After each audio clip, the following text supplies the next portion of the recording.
You're listening to the Future Tech Health Podcast with Richard Jacobs. Until I reached age 40, I never realized the obvious, that we all have medical issues, or we at least have a family member or close relation that had, has, or will have them in the future. Medicine and biological systems are the final frontier. Until we've conquered death, figured out how life began, cured cancer, and understood our purpose in the universe, there's a heck of a lot to talk about when it comes to our health. Future Tech Health means I'll be covering futuristic topics that are actually already in clinical trials, or even starting to appear on shelves or by prescription, or available for your own use. We dive deep into stem cells, CRISPR-Cas9, the science of sleep, epigenetics, medical testing, cancer, ketogenic diets, stem cells, aging, regenerative medicine, and more. My goal for you, the listener, is to learn from these podcasts. You may very well learn something that may change the course of your life for the better, steer you towards a new career, or give you insight into addressing a serious medical problem. Remember, however, this podcast and its content is informational in nature only. No medical, tax, legal, financial, or psychological advice is being given. If you enjoy the podcast, please listen, subscribe, like, and share it with friends. Thank you. Hello, this is Richard Jacobs with the Future Tech and Future Tech Health podcasts, and I have Gaetan Chevalier, Ph.D. He's with the Earthing Institute. It's earthinginstitute.net. So, Gaetan, thank you for coming. You're welcome, Richard. Thank you for having me. Yeah, to start with, what is earthing? For people that don't know. Yes, earthing is a technical term used mainly in England, but has the same meaning in America as grounding. But we chose the term earthing to put the emphasis that what we are grounding is the human body. So grounding the human body means to be in direct contact with the surface of the earth through direct skin contact or through some equipment that is conducting and is connected to the ground via a rod or some other means that is a direct contact with the earth, the surface of the earth. Well, do people understand when they're in contact with the earth or not? I mean, someone could say, "Oh, well, I'm in my car or I walk around all day, so I'm in contact with the earth." I mean, when are you and when are you not in contact, and why? Yes. So when we mean in contact with the earth means direct skin contact with the earth. If you're walking with running shoes, for example, the rubber in the running shoes is actually preventing the grounding because it's an insulating material. If you are in a car, then the rubber of the tires actually also prevent you from being grounded. And when you are in your homes are normally built of wood, and so you are not grounded also. So most of our lives, we go around not being grounded sometimes for years. So that's what we mean by being grounded is you have to have the skin touching the surface of the earth or touching conducting equipment or surfaces that are in contact with the earth. For example, if you walk on cement, in a normal climate, not a super dry climate, and you're barefoot, you are grounded. Of course, you are better grounded if you walk on grass, for example, and if you walk on the beach, with wet sand and stuff like that, you are very well grounded. But normally we are not. So what's the consequence of not being grounded? What does that do to people? So what this do to people is that, in a nutshell, it builds up inflammation, low-key level inflammation inside the body. And to understand why this is happening, we need a little bit of background on what is our relationship with the planet Earth. The planet itself is like a rechargeable battery. It is recharged by the sun. And a battery has two poles, the negative pole and the positive pole. So is the Earth. The surface of the Earth is the negative pole, and the ionosphere about 60 miles up in the atmosphere is the positive pole. And there's a complex processes that are started by the sun. The sun rays are very powerful, and they contain UV light. And what they do is that they ionize the air molecule at about 60 miles up, and that actually prevent most of the damaging UV radiation from hitting the surface of the Earth and us. But what this does, it creates positive and negative charge. It splits molecules that are neutral into positive and negative molecules. And then by a complex process that involves thunderstorms, the electrons are transferred to the surface of the Earth through lightning. So basically, lightning and thunderstorms play a very important role in keeping the battery of the planet charged all the time. So we evolve in contact with the surface of the Earth, touching all the time, the negative pole of the Earth. And life took advantage of that. And it creates what we call immune system. So now, as long as you are in contact with the Earth regularly, you don't need to be constantly, but regularly, the body will function normally. So, but if you are ungrounded for a long period of time, the way our body is designed to work, it will create some what is called oxidative stress, which is basically accumulation of positive charges in the body. And why is that? There's two reasons why. One is that the immune system itself kills bacteria using acids or positively charged molecules that actually, basically an acid, if you pour an acid on a table, the table gets disintegrated because the acid actually is stealing electrons from the surface. And the electrons are really what keeps the cohesion of matter together. So it does the same thing to bacteria. They pour acid on bacteria and disintegrate them. The problem arises when these acids cannot be neutralized. In normal environment, when we are grounded, we have a supply of electrons that is always present. So the body use them to neutralize the extra acidity that is not needed. But when we're not grounded, this acidity keeps going, start damaging the healthy cells, which now, give a signal to the body that they are attacked. And the body now responds by sending more white blood cells. Now the white blood cells now are killing the damaged cell. And it creates a positive loop that is called inflammation. So that's why we have inflammation. If we were grounded all the time, like animals, we would not have inflammation in our body. So how did you come across the concept of earthing yourself? How did it first hit you? Yes, we go way back in 2003. I was director of research at a private school in San Diego County called the California Institute for Human Science.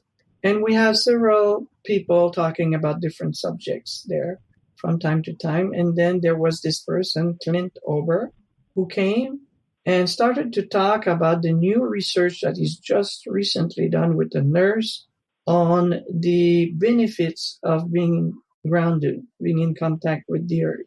It was not a double-blind study or anything. It was just like an observational study where they observe and the people were telling them, I feel better, I sleep better, things like that. And so I was like, well, that's interesting. But, being in contact with the earth, it's been around for a long time, no doubt, and that it would have been discovered already that it has healing properties. So I was kind of skeptical. Later, I discovered that it was rediscovered 100 years ago, but that's another story. So, but in any case, one of Clint Ober's associates came to me and said, would your institute be willing to do a research project on earthing, if we fund it? And we said, sure, we're an open organization. If people want, and they have the means and they would like us to design a research project, we certainly were open to do it. So we did the project, and we used several equipment like brain waves. We measure heart rate, skin conductance, etc. And we found effectively that there was good results, that earthing calmed the nervous system, makes the brainwave function better. Even the muscles were more relaxed. So it was interesting, but still not convincing completely to me. But I paid attention. And later, the project was replicated with more sophisticated equipment. Like, for example, we had the system, was battery powered. The data acquisition system was battery powered. And the data was sent to the computer via fiber optics, which eliminates the possibility of any ground loops, which was my concern, that maybe there's one ground loop. And when we ground the person, we simply add the person to the ground. But we found out with this research project that was not the case. So now it started to be really interesting to me. I had a couple of my friends also participating in the project. One of them was a retired person with pain in his thumb, as arthritis in the thumbs. And so we grounded him for about 30 to 40 minutes. And before we grounded him, we asked him from 0 to 10. 10 meaning that you are willing to go off the cliff, and 0, you have no pain. Where are you right now? Right. He said, I'm at an 8. I said, wow, that doesn't even show. He said, I'm used to that. He said that pain medication does not work well for me. So after 30, 40 minutes, we asked him again, so how is it now? He said, well, that's good. It's at 2 or 3. He said, medication don't even do that. So I started to be a believer, and I guess I started using the products myself, and became convinced, especially now, we're like 15 years later. I've seen so many people help with grounding, with all kind of inflammatory disease, which are most of the diseases, including, all form of arthritis, autoimmune disease, even Alzheimer's, diabetes, many form of cancer. What's very important. What's a good way to ground yourself versus a way that, do a lot of people try to ground themselves and do it wrong, or not long enough, or, what are the right ways and the wrong ways to do it to make it effective? Well, first of all, there is a minimum of time to be grounded to be effective. We found in our research that we need about 30 minutes for the body to start responding positively when it is grounded. So we recommend about an hour a day for a healthy person.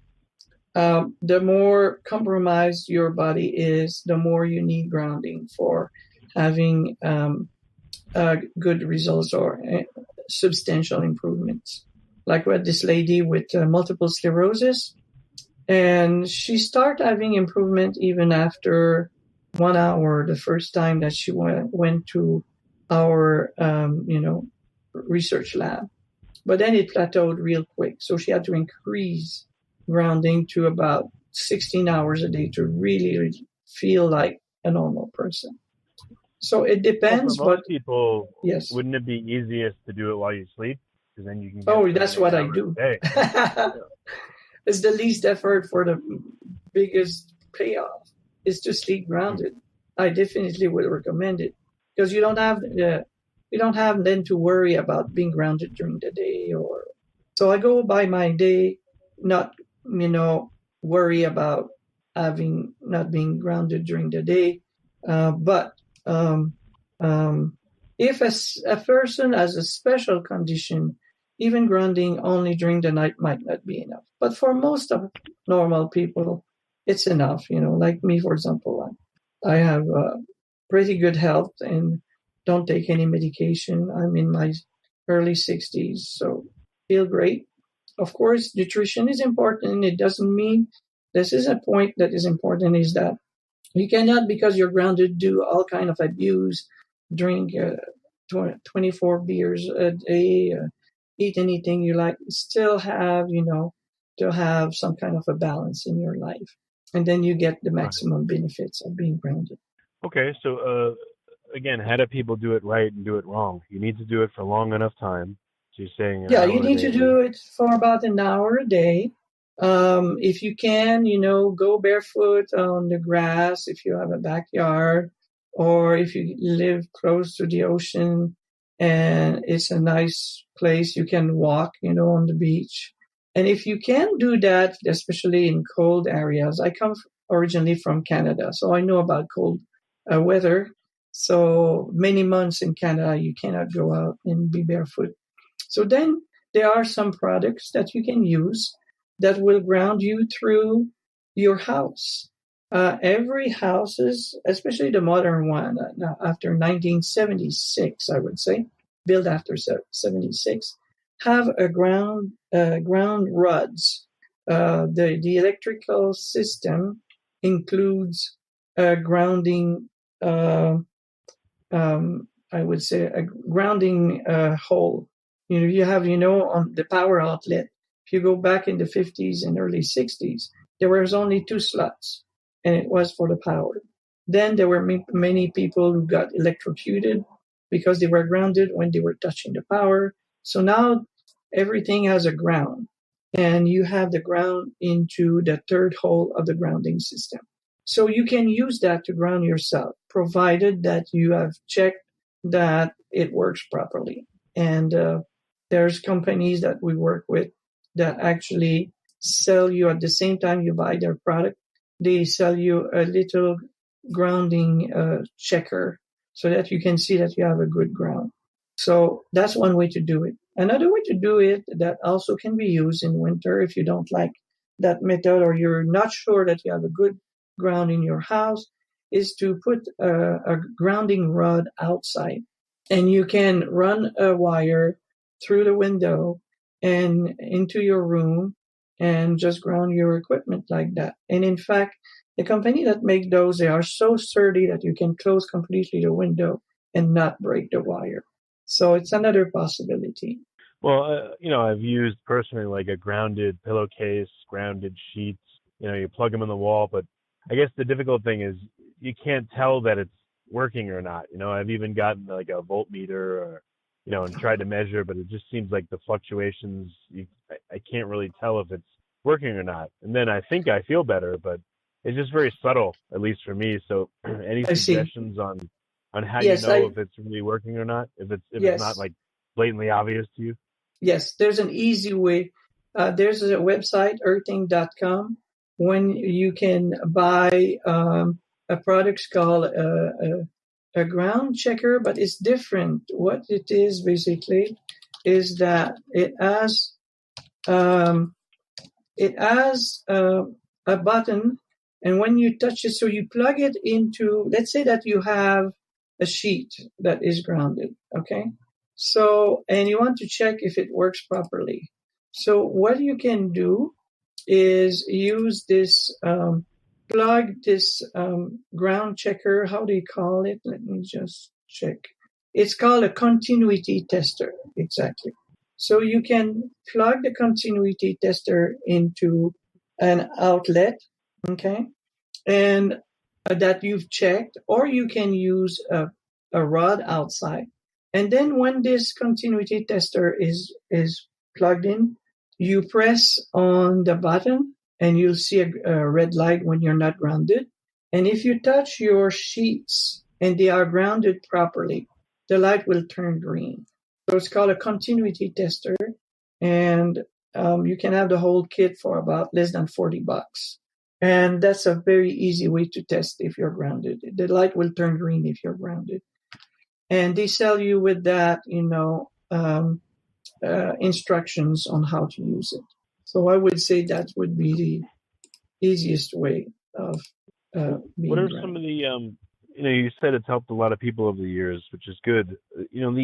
The big obvious changes are easy, but what are some of the more subtle case studies or more subtle results that either you or people you've talked to have gotten maybe so subtle that they didn't know until you asked them about it in detail, like, how do you feel, what do you notice, etc. Like that's probably what I'd be interested in for people that are skeptical and people that use it. And again, they I don't want them to expect like a huge bolt out of the Yeah. blue that they're different, like, so again, what's the more subtle stuff that you've seen? Yeah, well, I guess the best way is to start with is about me. So Okay. I went into a jacuzzi one time, and I don't know, the water was not very good or something, or very clean, and I developed a fungus on one of my left big toe. So I noticed that when I sleep grounded at night, my toe was okay. And then when I was not grounded during the day, my toe would become red and inflamed. And then I go to bed and it was not inflamed again. So what I did is that, okay, so this was a kind of a cycle. I said, I have to get rid of this. So I put an antifungal cream on the toe. I ground my foot longer than usual. I was trying, for example, during the day, put my foot on a grounding mat and ground as much as possible and got rid of it. And most people, they lose their nails or their nails are chewed up. My nail looked normal today. That's one of them. So I thought that was interesting. The second one is that I had a bridge in my mouth, and I had it for about 10 years, and suddenly it fell. So I went to see the dentist. I had no pain, nothing happened. The dentist said, and look at one of the two teeth that was holding the bridge, and he said, your tooth is gone. There's only an empty shell. I said, wow, that's interesting. He said, you never had pain, any inflammation, nothing? I said, nothing. So he said, that's very unusual. You should have had a lot of, inflammation in the gums or anything. I had absolutely no inflammation. And so he took the tooth out and we replaced that. And so that was interesting because he was convinced, that you cannot have a tooth like this. It's completely chewed up, especially the nerve inside, not have any pain and any inflammation. So there are subtle things like that people who are pretty healthy are reporting from time to time, but you can't publish that. These are anecdotal evidence. In the Earthing Institute, there is a section for testimonials. You can have testimonials from doctors and testimonials from people. And if you scroll down, you'll see numerous different health challenges have been helped with grounding. Okay. Again, any subtle things that people experience when they first start grounding? How about when they, I don't know, do you recommend they use, let's say, earthing sheets or an earthing pillowcase? And, what's like probably the easiest entry into doing this? I guess is my first question. If you don't have any financial consideration, I would say use a grounding sheets. And I would also recommend that you use a grounding mat when you work at a computer. And I use two of them, one for my feet and another one on the table. I put my keyboard on it and I use it also as a mouse pad. If you can't afford all of that, you can have a wristband or a body band for about $40, and it will ground you too. So it just depends on your budget. You can start even with patches. You can have 50 patches for, about $60 or something like that. So it's not very expensive, those products. So I would recommend, it depends on your condition. Let's say that, I'll give you an example that is quite interesting. There was a person who was a retired FDA statistician. And he still has his mother, who was in her early 90s, and she was an avid player of tennis. And suddenly she found herself having big problems with her legs. And I forgot exactly what it was, but they were about to do an operation on her. And he decided nothing was working besides having the operation. So he decided to put patches where she had most pain. And the pain went away pretty quickly. And after, I think the operation was scheduled some weeks or maybe a month later, and she canceled it. She said, I don't need it anymore. So if you have a condition where you have acute pain somewhere, I would recommend the patches first. There's a chiropractor, Jeff, who was in charge of the Tour de France team, American team. Mm-hmm. And whenever they had, an injury, he would put patches all around the injury and wrap them into a grounding sheet or grounding. He used actually, for him, a kind of a grounding sleeping bag was made. So they were in that. What are the patches made of?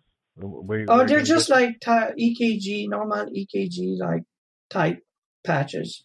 You don't have to buy them from a special company, although they offer it on I think it was earthing.com. You can find those. But these are on normal EKG patches.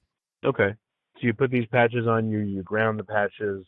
Yes. And that what will allow electrons to flow locally into that area of the skin on your body, and that's right. Because you see, if you have an injury somewhere and you're grounded through any area, let's say you have a tennis elbow or something and you have pain there, and you start grounding by the feet, well, the electrons from the feet will eventually get to the elbow, but they will fix a lot of things along the way. If you really want a quick relief of pain in your elbow, you put the patch right there. And we found within 10 to 15 minutes, people find good relief. Do the patches always need to be grounded, or is there enough electrons, electrons in the patch itself that it'll work? No, they have to be grounded. So you just use a simple cable that you plug directly into the grounding hole. And we've done some research using the grounding hole of the buildings with great results. One was about inflammation over the entire body that was reduced. And another one was an increase in circulation of the blood of the face. So that has implication for having a healthy appearance. So we got good results on that. Okay, so the grounding patches, again, what kind of, how have people used them, and how long is it? What do people experience by using them? How long do they use them, etc.? Yeah, it's a one-time use. Every patch is a one-time use. So you have to discard them. That's why they are cheap. You get like 50 for $60, something like that. They're not expensive, but they are not reusable. There's some that are reusable to some extent. They are, but it's not like these patches. But we recommend that you use the EKG patches. And every time you need a new one, you have a new pain or you want to work on some region, just put a new one there. Okay. Yeah, I'm looking at them online. All right. So there's you can test the outlet. You peel off the adhesive. You put the patch in your skin. You plug a cord into it, which goes into the grounding part of the outlet. And then you hang out and relax for a little bit. And it's supposed to help you for a while. Yes. And I say this, we can talk about it as much as we like we're doing now, but I'm a scientist and I'm, kind of a hands-on guy. I'm not believing it until I see something work. So I come from experience of working with it, and I recommend everybody who wants to see if this is working or not for them, just try something, just try a patch or something and see what it does for you. The thing is that the healthier you are, the least effect you will experience. And that has been my experience too.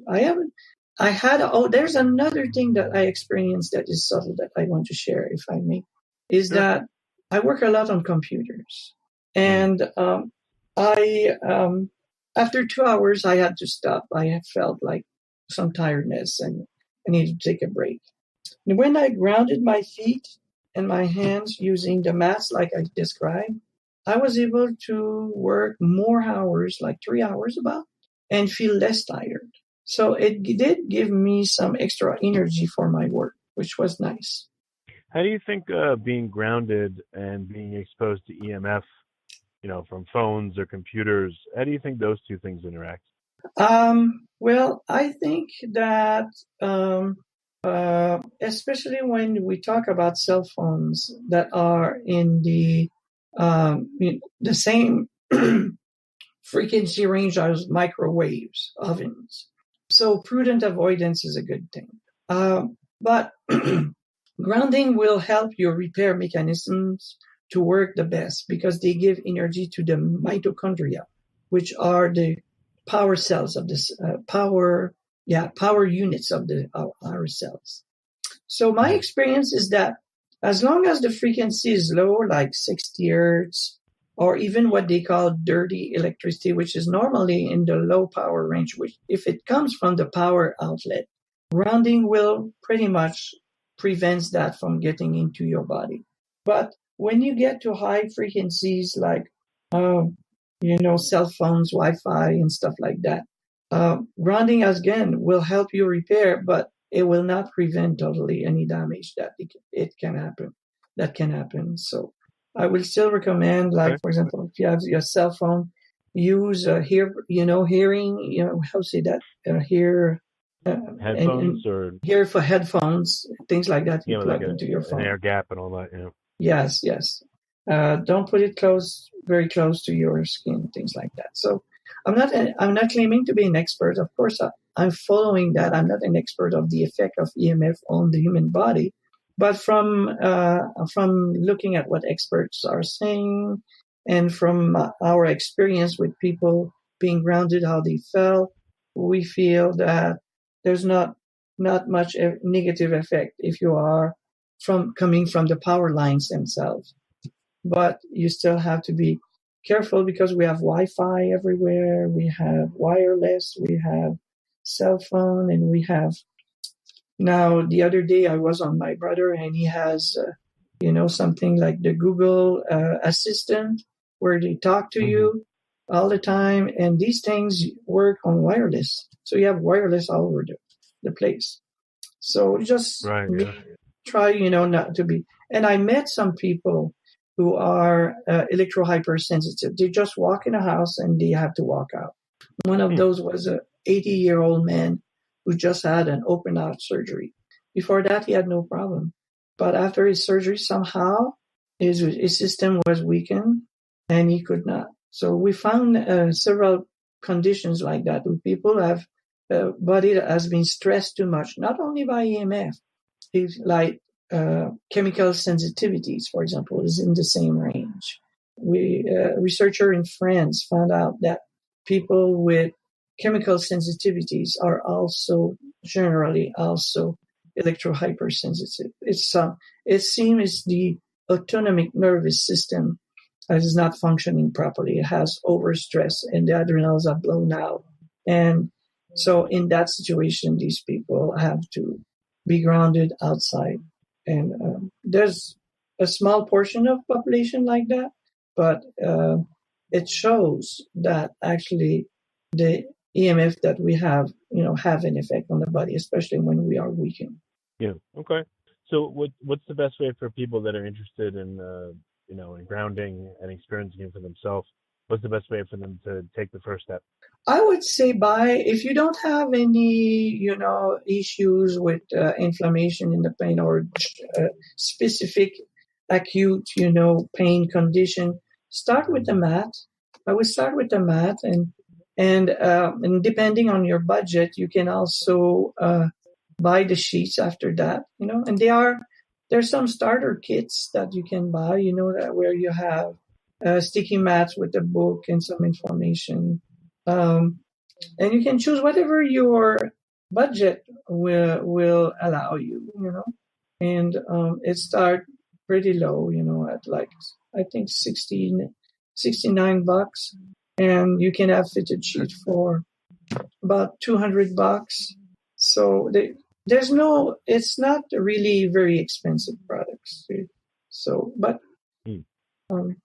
I have a lot of people starting with the grounding mats and using it. They even sleep with it. And you can do that, whatever works. So yeah, actually, one more thing. I saw that there's kits that you can modify your shoes, like, punch a hole in the sole and put like a metal rivet in there and ground your shoes. Any experience with that? And do you Well, believe actually, that works, or is that? I haven't done it, but I know someone who punched a hole in his sandals and put some kind of a metal knot there, and he's walking with that, and he claims that it works for him. But, there are companies that sells grounding shoes. You don't have to do that. You can have nice-looking shoes that will actually ground you, and you can even have socks that are also conducting that can ground you. So you can look on the internet, and there's some companies. And also the ESD industry, the electrostatic discharge industry, they have for years have to have grounded shoes, because when you work on sensitive circuits, you can ruin it just by one spark. So you don't want that. So to prevent that, they ground everybody that works on sensitive electronic circuits. So they're not looking good. There's more like bulky shoes. But now there are some companies who make decent shoes. And even running shoes. I think one of the major running shoe manufacturers make a grounding running shoe. So these things exist. Okay. Well, very good. Well, Gaetan, thank you for coming on the podcast. I appreciate you talking. You're very welcome. And, I can be reached by going to the earthinginstitute.net. And there's a place where you can type your question, and it will get to me or to Marty Zucker, who is one of the author of the Earthing book. And we'll be happy to answer any question anybody may have. That's great. Thank you.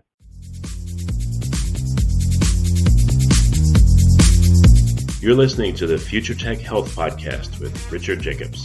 Until I reached age 40, I never realized the obvious, that we all have medical issues, or we at least have a family member or close relation that has, or will have them in the future. Medicine and biological systems are the final frontier. Until we've conquered death, figured out how life began, cured cancer, and understood our purpose in the universe, there's a heck of a lot to talk about when it comes to our health. Future Tech Health means I'll be covering futuristic topics that are actually already in clinical trials, or even starting to appear on shelves or by prescription, or available for your own use. We dive deep into stem cells, CRISPR-Cas9, the science of sleep, epigenetics, medical testing, cancer, ketogenic diets, stem cells, aging, regenerative medicine, and more. My goal for you, the listener, is to learn from these podcasts. You may very well learn something that may change the course of your life for the better, steer you towards a new career, or give you insight into addressing a serious medical problem. Remember, however, this podcast and its content is informational in nature only. No medical, tax, legal, financial, or psychological advice is being given. If you enjoyed the podcast, please listen, subscribe, like, and share it with friends. Thank you.